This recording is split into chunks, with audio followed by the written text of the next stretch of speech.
Hello friends, I am Yogesh Shela and you are watching to me on my channel. Yesterday we have learned about the similar triangles and congruent triangle. Generally मैंने आपको कल similar triangle and congruent triangle में जो difference रहता है वो मैंने आपको explain करके दिया था. मैं एक recap के लिए 2 मिनट में आपको बताता हूँ. Congruent figure means what? A figure having same shape and same sides are congruent figures. And similar figure means what? A figure having same shape but not necessarily the same size. बराबर है? Then if two triangles are congruent, then their corresponding sides are equal and corresponding angles are also equal. And if two triangles are similar, then their corresponding angles are equal and their corresponding sides are proportion or are in the same ratio. कल हमने ये पढ़ा था. आज हमारा topic है basic proportionality theorem, जिसे हम बीपीटी बोलते हैं. It is also known as Thales theorem. हमारे थ्योरम का नाम है बेसिक प्रोपोर्शनैलिटी थ्योरम, बीपीटी और थेल्स थ्योरम. ओके, इस थ्योरम का स्टेटमेंट मैं आपको बताता. If a line is drawn parallel to the one side of a triangle and it intersects two other sides in a two distinct point, then the sides are divided in the same ratio. मैं एक बार आपको वापस statement बता रहा. If a line is drawn parallel to the one side of a triangle and it intersects two other sides in a distinct point, then the sides are divided in the same ratio. आपको ये पूरा statement learn होना जरूरी है. बराबर है. अब इस स्टेटमेंट को अगर हमें प्रूव करना हो तो हमें स्टेटमेंट की हर एक वर्ड को ध्यान से सुनना पड़ेगा. अब यहां मैंने बोला कि if a line is drawn parallel to the one side of a triangle, इसका मतलब हमें क्या, हमें ट्रायंगल तो ड्रॉ करना पड़ेगा. ये बात होगी. उसमें एक पैरेलल लाइन ड्रॉ करनी पड़ेगी जो किसी ट्रायंगल के किसी भी एक साइड को क्या रहेगी, पैरेलल रहेगी. बराबर है. If a line is drawn parallel to the one side, अगर वो लाइन एक साइड को पैरेलल हो तो वो लाइन अदर टू साइड्स जो बचेंगी उनको वो क्या करेगी, इंटरसेक्ट करेगी. इसलिए वो बोलते कि if a line is drawn parallel to the one side of a triangle and intersect two other sides in a two distinct point, then the sides means वो दो जो sides है वो, then the sides are divided in the same ratio. बराबर है. अब ये मैं आपको फिगर से पहले एक्सप्लेन करके दिया. ओके, फर्स्ट मैं ट्रायंगल ड्रॉ कर रहा हूं. सपोज ये अपना वाला ट्रायंगल है, ट्रायंगल एबीसी. ओके, नेमिंग कर दिया ट्रायंगल ए बी सी. इस ट्रायंगल में हमने पहले ही बोला था if a line is drawn parallel to the one side of triangle, तो वो लाइन एक साइड को क्या रहेगी, पैरेलल रहेगी और अदर टू साइड को क्या करेगी, इंटरसेक्ट करेगी. बराबर है. तो सपोज वो लाइन मैंने यहां से ड्रॉ कर दी, वो डी होगी, DE DE. DE is a parallel to the BC. Once again, if a line DE, if a line is drawn parallel to the one side, तो DE BC को क्या बनी, पैरेलल बन गई. And intersect two other sides. अगर BC को वो parallel है तो अदर टू साइड आपकी बची थी. एक साइड थी आपकी AB और दूसरी साइड क्या थी आपकी AC. तो अदर टू साइड्स को point D and point E में क्या कर रही है, वो इंटरसेक्ट कर रही. बराबर है. If a line is drawn parallel to the one side of a triangle, intersect other two sides in a two distinct point, then the sides, कौन सी side, side A B and side A C, then the sides are divide in the same ratio. हमें ये prove करना है. अब तक figure आपको समझ में आ गई. तो आप अगर थ्योरम प्रूव करते हैं तो आपको क्या करना पड़ेगा, इसका गिवन लिखना पड़ेगा, टू प्रूव लिखना पड़ेगा, एंड अगर कुछ कंस्ट्रक्शन वगैरह हो तो हमें कंस्ट्रक्शन भी लिखना पड़ेगा और बाद में हम क्या लिखेंगे, प्रूफ. मैं थ्योरम का स्टेटमेंट जगह कम होने के कारण नहीं लिखा नहीं. बराबर है. अब गिवन, टू प्रूव, कंस्ट्रक्शन और प्रूफ, ऐसे हमें अलग अलग पार्ट में लिखना है. तो गिवन पार्ट में क्या आएगा वो मैं आपको ओरली बता रहा हूं। आप वीडियो को सुनते समय नोटबुक आपने साथ में रखो और उसका गिवन लिखते जाओ, बराबर है। और गिवन कहां से आता, बहुत सारे बच्चे पूछते कि सर गिवन लिखते कैसे हैं। एक्चुअली गिवन लिखने के लिए आपको कहीं से कुछ लाने की जरूरत नहीं। जनरली जो आपका स्टेटमेंट होता है वही स्टेटमेंट आपको क्या करना पड़ता है, ध्यान से रीड करो और उसको मैथमेटिकल फॉर्म में लिखो। स्टेटमेंट क्या था, if a line is drawn parallel to the one side of a triangle intersect to other side in a two distinct point, then the sides are divided in the same ratio. So if से लेकर then तक, if से लेकर then तक जो भी statement है वो आप मैथमेटिकल फॉर्म में लिखो, वो आपका क्या रहेगा, गिवन रहेगा। देन के बाद आने वाला जो स्टेटमेंट रहेगा वो आपका क्या रहेगा, टू प्रूव रहेगा, बराबर है। सो गिवन आप यहाँ पे लिखोगे, फर्स्ट गिवन आपको लिखना है, मैं खाली आपको बता रहा। तो गिवन में हम लिखेंगे क्या, इन ट्राइंगल एबीसी, ध्यान से सुनो, in triangle ABC DE is a parallel to BC, DE is a parallel to BC and intersect side AB and side AC at point D and E respectively। ये बन गया आपका given. तो आप यहां पे वो गिवन लिख दोगे, बराबर है। बाद में आपको लिखना है टू प्रूव, आपको प्रूव करना था। तो प्रूव करते वक्त आपको पता है देन के बाद आने वाला स्टेटमेंट आपका क्या रहेगा, प्रूव रहेगा, बराबर है। तो देन के बाद क्या था कि then the two sides are divide in the same ratio, बराबर है। अब two sides are divide in the same ratio, तो दो साइड कौन सी बची थी अपनी, AB एंड साइड AC। अगर ये सेम रेशियो में डिवाइड होती हो तो उसका मतलब क्या रहेगा, AD अपॉन DB। ध्यान में आ रहा है आपका, AD upon DB is equal to क्या रहेगा, AE अपॉन EC। यहां पे प्रूफ लिख देता मैं, AD upon DB is equal to AE upon क्या रहेगा आपका, EC। हमें एक्चुअल में क्या करना है, ये प्रूव करना है। ओके, आफ्टर दैट अब इतने में तो हम ये प्रूव नहीं कर सकते, इसलिए हमें यहाँ पे कुछ तो कंस्ट्रक्शन करना पड़ेगा, बराबर है। तो कंस्ट्रक्शन में क्या करता, देखो ध्यान से देखो। फर्स्ट हम यहां से पॉइंट डी से ये जो AC वाली साइड है वहां पे एक परपेंडिकुलर ड्रॉ करेंगे, ऐसा, ये वाला perpendicular. Similarly from the point E draw a perpendicular on the side AB। तो यहां से एक परपेंडिकुलर ड्रॉ कर दिया,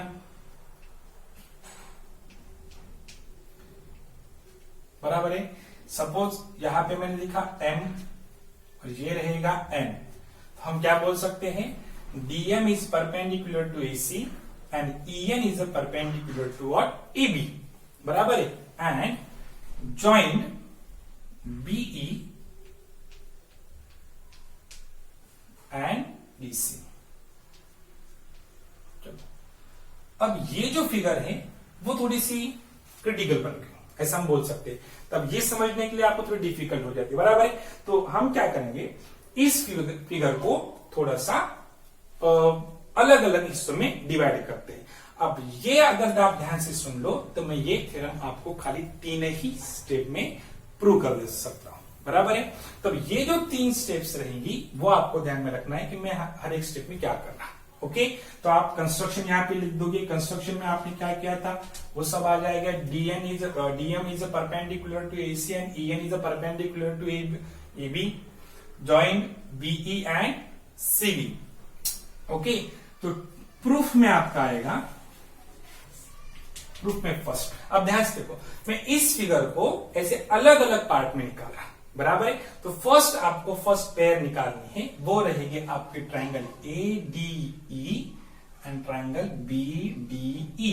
अगर ADE और BDE को हम साइड में निकाल दे तो फिगर इस तरह दिखेंगे आपको। अगर ये आपको समझ में आया तो आप कभी भी बेसिक प्रोपोर्शनलिटी थ्योरम भूल नहीं सकते। ये रहा आपका A, ऐसे, एंड तो यहां पे आपका है D, AD and again B, और यहां पर है आपका E, बराबर है। अब E से लेकर ये वाला परपेंडिकुलर यहां पे बनाया है हमने ऐसा, तो ये परपेंडिकुलर है अपना EN, बराबर है। ये फर्स्ट वन निकाला। सेकंड सेम आपको ट्रायंगल निकालना है ADE एंड ट्रायंगल CDE वाला, बराबर है। अब अगर उसको आप साइड में लोगे ऐसा, तो ये तो बन गया आपका ADE,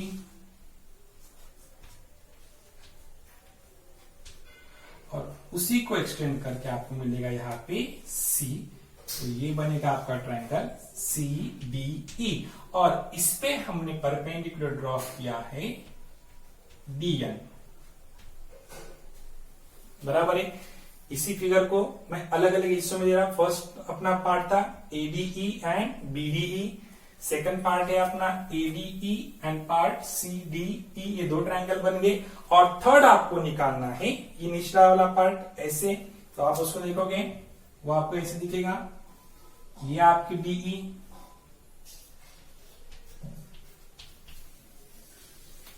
यहां पे आपका B और यहां पे C, देखो ऐसे ये ट्रेपेजियम निकलेगा ऐसा, और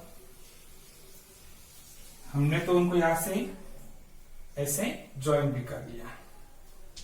तो ये वाला निचला पार्ट निकालने के बाद आपको मिलेगी दो ट्रायंगल, एक रहेगा BDE और सेकंड ट्रायंगल रहेगा CDE। कल आपको वो ऊपर के ही दो ट्रायंगल देखने हैं बस ऐसे, ओके। आफ्टर दैट अगर ये फिगर हमने तीन पार्ट में डिवाइड कर ली तो हमें क्या क्या मिलेगा, बराबर है। तो फर्स्ट हम यहाँ पे कुछ हमने रूल्स वगैरह पढ़े हैं 9th स्टैंडर्ड में, या फिर हम डायरेक्टली भी उसको सॉल्व कर सकते हैं, जैसे कि हमें शो करना है कि AD upon DB is equal to AE upon EC। तो फर्स्ट पेयर में मैंने क्या लिया, ADE एंड ट्रायंगल BDE, और उसमें क्या है EN is a perpendicular to the AB। अगर EN is a perpendicular to the AB तो EN परपेंडिकुलर AD भी बन सकता, EN is a perpendicular DB भी बोल सकते, क्योंकि DB को ही हम एक्सटेंड कर दिया ऐसा बोल सकते, या फिर डायरेक्टली AB भी ले सकते। इसका मतलब क्या हुआ, EN is the common height. EN is the common height of triangle ADE and triangle what? BDE. अब हम लिखते हैं in triangle ADE and triangle BDE. In triangle ADE and triangle BDE, EN is the height, common height of both the triangles, बराबर है। तो यहां पे लिख दिया आपने, so area of a triangle, direct area of triangle ADE upon area of triangle BDE is equal to, area of triangle का formula आप सबको पता है, area of triangle is equal to half into base into height. तो area of triangle का formula half into in triangle ADE, तो ADE में अब बेस क्या रहेगा आपका AD, यहां पे लिख दिया मैंने AD, इंटू हाइट क्या है उसकी EN, upon area of triangle BDE। So area of triangle BDE is equal to what, half into उसका base DB into height same रहेगी EN, बराबर है। तो हमने निकाले area of triangle ADE upon area of triangle BDE, so is equal to, यहां पे common जो एक वो कैंसिल हो जाएंगी, half half cancel, then EN also cancel out, तो क्या बचा आपका खाली AD upon DB, that is आपका इक्वेशन नंबर क्या रहेगा फर्स्ट। तो area of a triangle ADE upon area of a triangle BDE is equal to AD upon DB। तो यहां तक तो हम आ गए, ओके। नाउ नेक्स्ट, अब यहां पे देखो इन ट्रायंगल ADE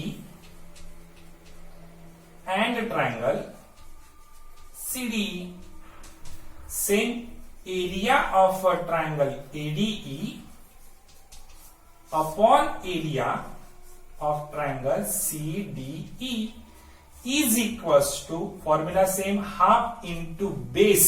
अब एडीई का बेस, यहां पे हमने एडी का बेस क्या लिया था, AD. Why? Because EN is a perpendicular to AD. अब यहां पे क्या हुआ, DM इज अ परपेंडिकुलर, क्या है अपना, DM is a perpendicular to the AE। अगर DM is a perpendicular to the AE, then DM is the height and AE is a base। बराबर है। So first half into base वो बना आपका AE, into height रहेगी आपकी DM upon in triangle CDE में CE पर क्या है, परपेंडिकुलर आ रहा, तो CE उसका क्या रहेगा, बेस। तो again half into EC into उसकी हाइट क्या रहेगी, DM। So half half cancel out, DM cancel out, is equal to रहेगा आपका AE अपॉन EC और area of a triangle ADE upon area of a triangle CDE। Okay, ये रहेगा आपका equation number what, second. यहां तक तो आपको समझ में आया होगा। एंड नेक्स्ट, अगर हम equation number first and equation number second को ध्यान से देखें तो हमें यह पता चलेगा कि यहाँ पे एरिया ऑफ ट्रायंगल AD ही है और यहां पर भी क्या मिला आपको, एरिया ऑफ ट्रायंगल ADA। तो equation first and equation second का न्यूमेरेटर दोनों में कैसा है, सेम। और हमें प्रूव करना था AD upon DB is equal to AE upon EC। तो यहाँ पे AD अपॉन DB मिल गया, यहाँ पे AE अपॉन EC मिल गया, दोनों में क्या ADA क्या बन गया, कॉमन बन गया। अगर हमने यहां पर BDE एंड CDE का एरिया इक्वल शो कर दिया तो दोनों ही इक्वेशन क्या हो जाएगा, आपके इक्वल हो जाएंगे। और दोनों इक्वेशन की अगर LHS सेम हो तो ऑटोमेटिकली आपके RHS भी क्या बन जाएगी, सेम बन जाएगी। Got it? तो यहां पर हम CDE और BDE को यहां पे साइड में निकाला, तो CDE और BDE का हिसाब करें तो हमने तो पहले ही बोल दिया था कि DE is a parallel to क्या बन गया आपकी, BC।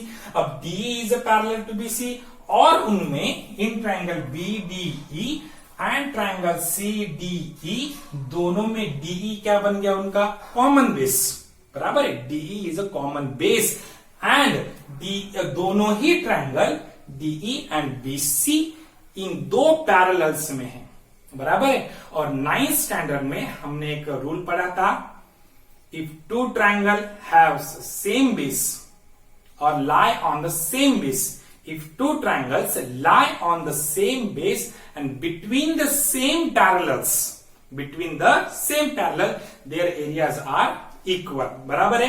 तो यहां पर BDE में बेस बन गया DE, CDE में बेस बन गया DE, तो दोनों का बेस कैसा हो गया, same. In two triangle lie on the same base between the same parallel, DE is a parallel to what, BC, तो उनकी हाइट भी कैसे हो जाएगी, सेम। अगर बेस एंड हाइट अगर सेम हो तो दोनों का एरिया कैसा रहेगा, सेम। तो यहां पर हम बोल सकते हैं क्या, triangle, now triangle BDE and triangle CDE lie on same base between the same parallels। बराबर, same parallels, therefore their areas are equal, means area of a triangle BDE is equals to what, area of a triangle CDE। बराबर है, ये बन गया आपका equation number third. तो यहां पर मैंने दोनों का एरिया भी कैसे प्रूव कर दिया, सेम। तो यहां पे from equation first, second and third, from first, second and third, AD upon DB is equals to AE upon क्या बन जाएगा, EC। हेंस इतना सिंपल है। तो आपको सबसे पहले क्या करना है, जो आप फिगर ड्रॉ करोगे इस फिगर को आपको ऐसे 3 अलग अलग पार्ट में सोचना है। फिगर ड्रॉ करने की जरूरत नहीं, मैंने आपको ये समझ में आए इसलिए अलग अलग फिगर्स मैंने आपको निकाल दी। आपको खाली एक ही फिगर में निकला है, आपको 3 पेयर याद रखने हैं। एक पेयर आपकी फर्स्ट रहेगी ADE BDE. Second pair ADE CDE and third pair BDE CDE. और from first, second and third आपका थ्योरम यहाँ पे क्या हो जाएगा, प्रूव हो जाएगा. आपका थ्योरम था if line is draw parallel to the one side of a triangle intersect two other sides in a distinct point, then the sides are divided in the same ratio. AD upon DB is equals to AE upon EC. तो आपको ये हमेशा याद रखना है, किसी भी triangle में अगर पैरेलल लाइन आती हो किसी एक साइड को, तो वहां पे Thales theorem means basic proportionality theorem ही यूज होने वाला है.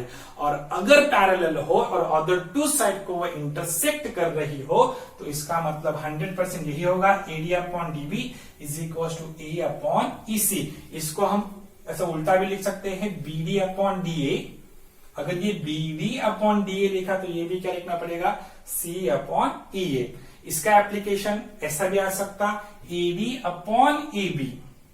Application of basic proportionality theorem क्या आ सकता, AD upon AB is equal to AE upon AC. ऐसा भी हम प्रूव कर सकते हैं. या फिर DB upon AB is equal to EC upon क्या, AC. ऐसे अलग अलग उसको क्या कर सकते हैं, प्रूव कर सकते हैं. लेकिन इस थ्योरम में अगर ये देखने के बाद बहुत डिफिकल्ट लगता है, लेकिन अब अगर आप इसको इस अलग अलग वे से देखोगे तो आपको ये क्या रहेगा, सिंपल रहेगा. यहाँ पे एंगल उसकी हाइट जो है वो इक्वल है, इसलिए अपने आप वो रेशियो बेस में आ जाता. यहाँ पर भी हाइट कैसी है, इक्वल है, अपने आप रेशियो कहा गया बेस ए अपॉन इस, तो बेस पे डिपेंड हो जाता. और यहाँ पे बेस एंड हाइट दोनों इक्वल है, इसके लिए उसका एरिया क्या बन गया, equal. From first, second and third हमने प्रूव कर दिया AD upon DB is equal to A upon EC. Hope आपको ये समझ में आया होगा. आप एक काम करो, इसको अपने नोटबुक में 2-3 बार रिवाइज करो, अब मन से लिख के देखो, तो आपको 100% आप जिंदगी में कभी इसको भूल नहीं सकते. अगर आपको ये वीडियो अच्छा लगे तो आप मेरे चैनल को सब्सक्राइब कीजिए, चैनल को शेयर कीजिए और अपने इस वीडियो को लाइक जरूर करते हैं. मिलते हैं नेक्स्ट वीडियो में.